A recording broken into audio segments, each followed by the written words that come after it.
Well, I first started teaching when I was about 16. I got my first job out of school really as a sports instructor, and that was teaching people in the community how to do basic sports and sport activities. And I learned a lot about group dynamics, about active teaching, and about how to work with people there. And I was quite young to do that job, but I was fortunate, and it was a great job for a young student to do.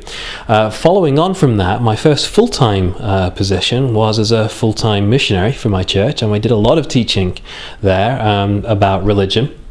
And I learned a lot about teaching people in their homes, in small groups and such like that. And I carried that through when I came back and went back to university on a voluntary basis. After university, I became a web designer. I had my qualifications at university were in media production and novel writing.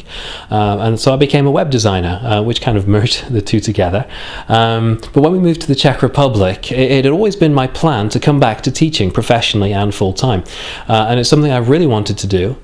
So I got in touch with the Bruno English Centre when we came here, had a chat with the boss here, Simon, and talked about what the career options were, and I got qualified and taught here. And it's really gone on from there. I like to teach in a very active style.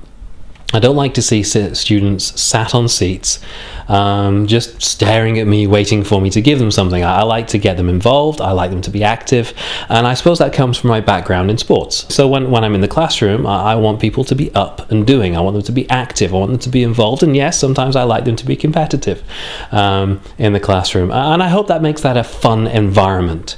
If I were to describe myself, I'd say that I'm a family man, mainly. I have a wife and 4 children here. That's why I'm here in the Czech Republic. My wife's Czech.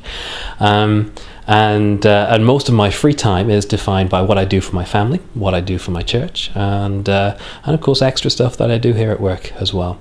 And that really is most of my life. My children, my wife, my family, my church, my job. And that's who I am.